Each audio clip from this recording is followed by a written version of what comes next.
So you've spent the last several weeks, years, decades, generations working on your masterpiece. And you're now wondering, I need to start promoting this. And naturally, the first stop is, what should I be doing on social media? And that's what we're going to answer in today's video. But before we dive too much further, I just want to remind you, please like, subscribe, share this video with a friend. And more importantly, if you're working on a book right now, why don't you go ahead and plug it in the comments section. Leave your website, your social media handles, and any questions you have, and I'm going to do my best to answer them. But let's dive in. I run a company called Social Impressions, and we work with businesses all over the world, helping them grow and expand using the proper and strategic use of social media marketing. And very, very often I hear from authors who are working on a book or just about to release a book and now suddenly realize, we don't have a platform. We should have been doing this a long time ago.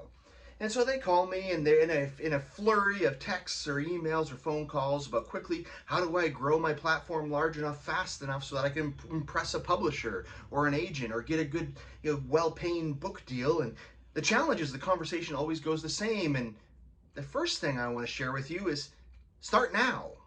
Don't wait until that book is finished to start producing content and growing your platform. You need to start right now. And if you could start yesterday, I'd say start yesterday. Get out there now. Create your social media profiles. If you know what you're going to be writing your book about, start producing content already in addition to your book about that topic. So if you're a chef and you're writing about great food and all these places you can go and eat, start producing great content around those things now. Start tweeting, start posting to Instagram.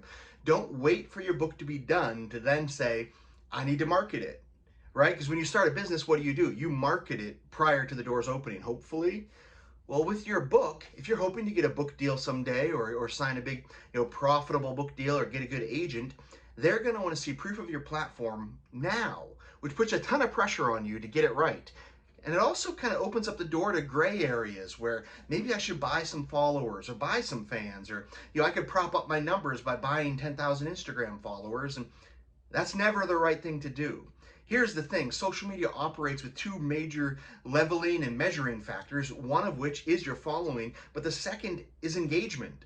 And engagement means people liking your posts or commenting or sharing. And so if no one's liking or commenting on your posts, your publisher's going to know, and they're going to figure that out. And what happens when you buy fake accounts is it starts a stream of actions that have to keep happening over and over and over and over and over again. So all of a sudden you get a huge boost in followers of 10,000 followers, but then the next month those followers aren't interacting with you, and all those followers were from some country that wasn't even nearly close to your target demographic. And it starts a cycle that has to keep happening. And so lots of times what happens with me is I have a client who will come to me and say, hey, my book is going to launch in a month. I need to grow my social media platform. And the honest answer back to them is, you should have called me 18 months ago to start growing this. Because social media growth, unless you have an unlimited budget, is slow and it has to be consistent. And anybody promising you fast, unless you have a massive budget, is probably doing something a bit sketchy. So rule number one, when you're first publishing your book or thinking about publishing a book, play the long game. Play the long hold. Know that this is going to take time, consistency, and a whole lot of effort, but it's going to work. Rule number two, get a website. There's no excuse not to have a website in today's world. Websites are free, or you can pay $9.99 to Squarespace or GoDaddy, or you can hire someone off of Fiverr and have them create a simple landing page.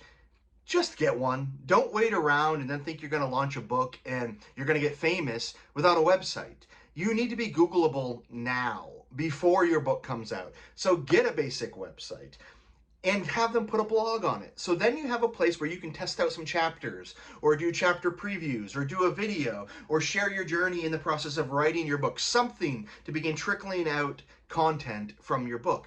But don't wait until you call someone like me and say, hey, we want to hire you to run our social media. And then I find out your website's only been live for a month and a half and you have 16 followers and your publisher said you need to get to 10,000 in the next 4 months. Because unless you have like a $20,000 or $30,000 a month budget, it's just not going to happen. So why not invest in a website now? Squarespace is like 15 bucks a month. GoDaddy, I don't know, they're cheap too. Fiverr, you can pay someone on Fiverr, 300 bucks and they'll build you a simple website with a blog. Just get it done.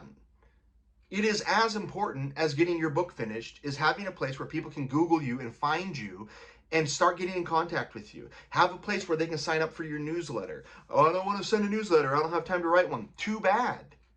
Do it anyhow, or get started, or at least have a place where you can start collecting names and emails of people who are going to be your fans or future fans, because you're going to want to reach out to them. Every single client who's ever hired me in the last 9 years wishes they started prior to when they actually started with me. So don't wait, launch your website, and don't cheat. Let's go to number 3. Number 3, subscribe to my YouTube channel and leave a comment. No, just kidding. Just kidding. Now, number 3, check out some of the tools that are already available that can help you grow your platform quickly and legitimately. So if you're looking to grow your Twitter, one of the fastest ways to grow your Twitter is by following other people. Roughly 20% will follow you back. Twitter does have rules on how many people you can follow in a single day or within an hour. And you can go to my website and read the blog to understand those rules a little bit better. But get out there and start finding people of like mind who might be interested in reading your book in the future and follow them. A percentage of them will follow you back, and it will begin building up your profile and building up your clout and your influence in the space. If you're looking to grow your Instagram, get out there and engage with other people's photos, like, comment on them, and follow other people. Look for people in your industry. If you're on Twitter and you're trying to grow it and you can't figure out how and you don't have budget to run ads, check out a tool called Tweepy. A link to it's going to be in the description of this video. Tweepy has a free version and a paid version. What I love about it is you can quickly and easily follow 75 people a day for free that are targeted. You can put in who you want to follow. So if you're writing a true crime book or you're writing a horror book and you know that people who follow Stephen King are probably going to be down with what you're writing about, then go find those people and follow them and interact with them on Twitter. It's how you're going to get their attention, to get them to come back and follow you. And Tweepy makes it super, super easy. There's also all kinds of ads you could run. Even an ad budget of $100 a month can make a massive difference. But you need to get out there and start interacting with people within your space. Find the influencers in your space that you respect, interact with them on their social channels, and share with them and check out their followers and interact with their followers, knowing that they're probably going to come back and check you out too. So why put it off? Rule number 4, and it's actually just a couple more tools I really recommend you check out. Number 1, blog on Medium. Get a profile set up on Medium. It's free. And write an article every 3 months. You claim to be a writer, so write. Write something. Publish a blog, publish a video, whatever it is, do something. But Medium is a great place to get found. But while you're expanding that, and if you're doing something on a specific topic, we were talking about chefs earlier, but let's say you're writing a book about psychology or a specific type of psychology, then set up some Google alerts so you know when breaking news is happening around those topics, and you can find out who's writing about them. You can go to alerts.google.com and set up to get an alert every single time a specific key phrase is said. They'll email you the next day. So you can go and read that article about that breaking news. You want to catch people's attention? Comment on those articles, on those websites. And even better, why not write a blog of your own about the article you just read with your insights into it? Grow that influence so people see who you are, connect you within the industry. And if you want to get more connected into the industry, there are, roughly 65,000 trillion stinking podcasts on this planet, and 75% of them are looking for guests. And, as Abraham Lincoln once said, 49.62% of all statistics are made up on the spot. But anyhow, check out radioguestlist.com. That's a paid service. It's like $15 a month or $20 a month. It's cheap. Link is in my bio. Link is in the description. And they send out about 5 or 6 times a week a list of podcasts who are looking for guests with specific expertise. And then all you have to do is craft a pitch and send it back to them. So if you're writing a book on relationship management or company leadership or company culture or how to grow tomatoes, you may get a guest request for your expertise. Respond back. It's not going to cost you anything. It can land you on someone else's podcast, which can get you some of those holy grail marketing things that we all want, which is links back to your website and other people talking about you and tagging you on social media. So check out radioguestlist.com Free tool, super easy. It's kind of very similar to Haro, Help a Reporter Out, H-A-R-O. Help a Reporter Out is also similar. They do emails up to 3 times a day of media outlets looking for experts to speak in their field. So just Google Help a Reporter Out or click the link in the description. You can get free emails from them too. So that's going to supply you with 4 different media opportunities almost every single day where you can get out there and start exposing yourself to the industry so you get associated with the things that you want to be known about. After all, you are the expert. You're the one writing the book, or you're supposed to be writing the book, but instead you're watching this video and subscribing and commenting because that's the right thing to do. Number 5, don't hire someone like me until you really need to. Do you really need to be paying someone like me $1,000 or $2,000 a month to be running your social media when your book isn't going to come out for 9 months and you're already struggling to pay rent, but because you don't want to learn how to use a social network, you go out and you outsource it to a dude like me. They can only afford to pay for like 3 months, and then you realize, oh crap, I'm not rich yet? You probably could have waited. So some of those things that we do that trick our brain into thinking that we're being active and productive, that in actuality only result in us paying money out, which for some reason triggers our brain into thinking that we're being productive when actually all we're doing is spending money. Some of that stuff is stuff we don't even need to be doing.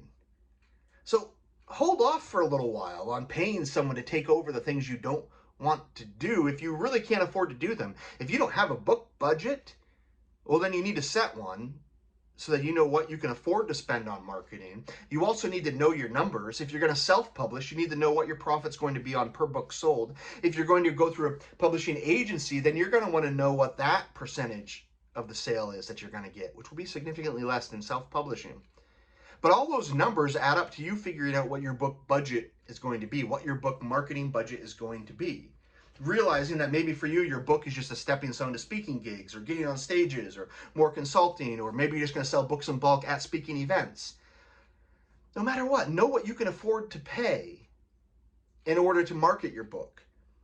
But if there's things that you already have an affinity for, like heck, maybe being a good writer, that plays a pretty significant role in social media.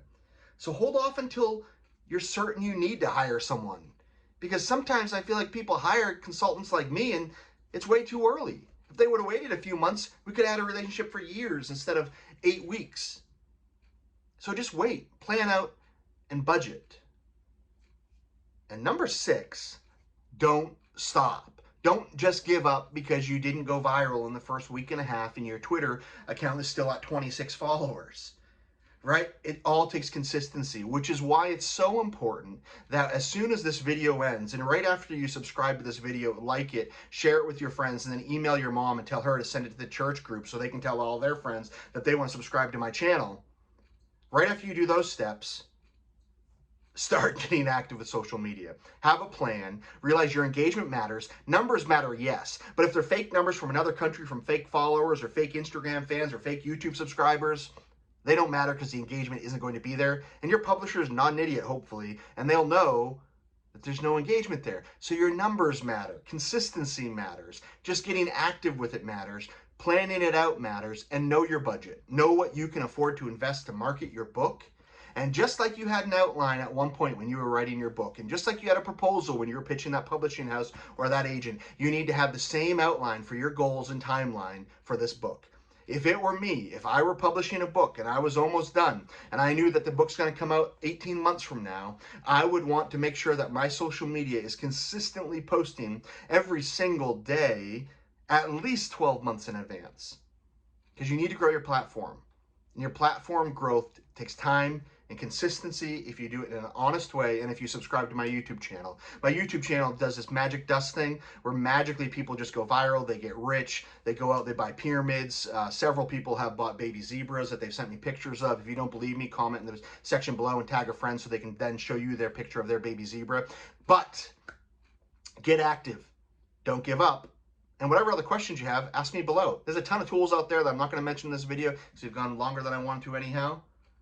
But keep in touch, subscribe, like, share it with a friend. Good luck with your book, and plug your book in the comments below. And we'll catch you next time.